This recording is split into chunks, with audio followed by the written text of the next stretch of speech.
नमस्कार साथियों, इस संसार का सबसे बड़ा पाप कौन सा है? जी हाँ, आज हम आपको बताएंगे कि भगवान श्री कृष्ण ने ऐसे कौन से पाप के बारे में बताया है जो सभी पापों में सबसे बड़ा पाप है। शास्त्रों पुराणों में बताया गया है कि मनुष्य धरती पर रहकर जो भी अच्छे या बुरे कर्म करते हैं, उन सभी कर्मों का लेखा जोखा मृत्यु के बाद होता है और उसके अनुसार सजा और पुनर्जन्म मिलता है।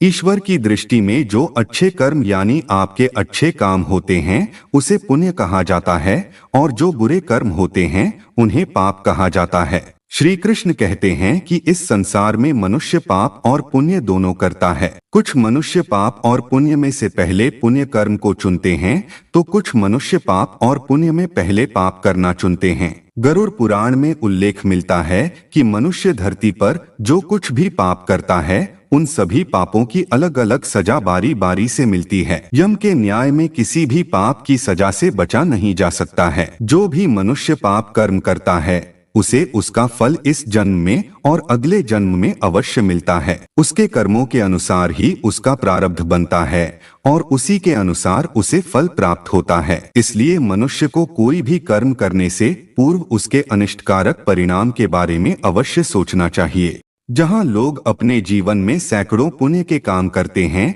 किंतु उनके द्वारा कभी कोई ऐसा पाप हो जाता है जो उनके द्वारा किए गए सभी पुण्य कर्म को नष्ट कर देता है। अर्थात एक बड़ा पाप सभी पुण्य को ढक लेता है, यहाँ तक कि उसे उसके पाप कर्मों की सजा इस जन्म में और अगले जन्म में सहनी पड़ती है। हम आपको बता दें कि संसार में दो प्रकार के लोग होते हैं। कुछ लोग अच्छे होते हैं जो ईश्वर पर आस्था रखकर सदैव बुरे काम करने से बचते हैं, और कुछ लोग बुरे होते हैं जिन्हें अच्छे काम करने के कितने भी अवसर क्यों न मिले वो उन्हें दुर्लक्ष्य करके बुरे काम में ही मन लगाते हैं।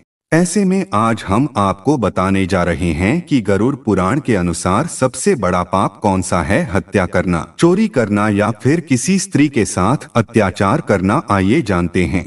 साथियों, गरुड़ पुराण में बताया गया है कि परस्त्री पुरुष संबंध रखने वाले को लोहे के गर्म सलाखों को आलिंगन करवाया जाता है। जो पुरुष अपने गोत्र की स्त्री से संबंध बनाता है उसे नरक की यातना भोगकर लकड़बग्घा अथवा शाही के रूप में जन्म लेना पड़ता है। कुंवारी अथवा अल्पायु कन्या से संबंध बनाने वाले को नरक की घोर यातना सहने के बाद अजगर योनि में आकर जन्म लेना पड़ता है। जो व्यक्ति काम भावना से पीड़ित होकर गुरु की पत्नी का मान भंग करता है, ऐसा व्यक्ति वर्षों तक नरक की यातना सहने के बाद गिरगिट की योनि में जन्म लेता है। मित्र के साथ विश्वासघात करके उसके पत्नी से संबंध बनाने वाले को यमराज गधा की योनि में जन्म देते हैं। लेकिन व्यभिचार और धोखा देने से भी बड़ा एक पाप है जिसकी सजा कठोर है। साथियों, महाभारत के समय एक व्यक्ति ने ऐसा पाप किया था, लेकिन आजकल बहुत से लोग ऐसे पाप करने लगे हैं। तो आइए जानते हैं कि वह पाप क्या है और इसकी सजा क्या है। भगवान श्री कृष्ण की दृष्टि में जो सबसे बड़ा पाप है वह है भ्रूण हत्या।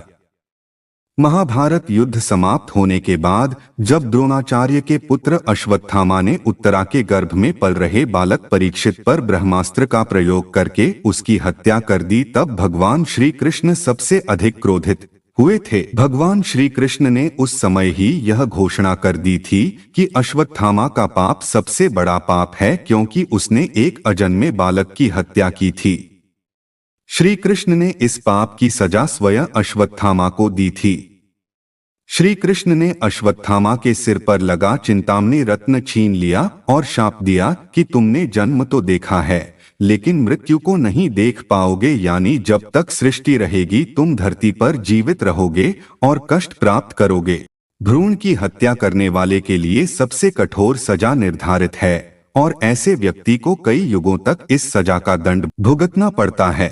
भगवान श्री कृष्ण कहते हैं, जो मनुष्य किसी स्त्री के आबरू से खेलता है, उसके साथ दुष्कर्म करता है, वह भी पाप का दंड कई जन्मों तक भुगतता है। अपने पुत्र के द्वारा द्रौपदी का चीर हरण होने के बाद भी चुप रहने वाले धृतराष्ट्र के कुल का विनाश हो गया था। गूंगे बैठे पितामह भीष्म को भी तीरों की शैया पर सोना पड़ा था। दुशासन और अन्य कौरवों का क्या हश्र हुआ ये सारा संसार जानता है। अतः एक नारी का अपमान करना भी सबसे बड़ा पाप है। स्वयं के इंद्रियों को वश में न रखने वाला मनुष्य नीच होता है। जो अपने इंद्रियों पर नियंत्रण खो देता है उसका विनाश तो हो ही जाता है। साथियों, हर ग्रंथ में कहा गया है कि नारी का सम्मान करना चाहिए, अन्यथा नारी को कष्ट देने वाला व्यक्ति करोड़ों पापों का भोगी बनता है। दोस्तों, जानकारी अच्छी लगी तो वीडियो को लाइक करें और चैनल को सब्सक्राइब जरूर करें।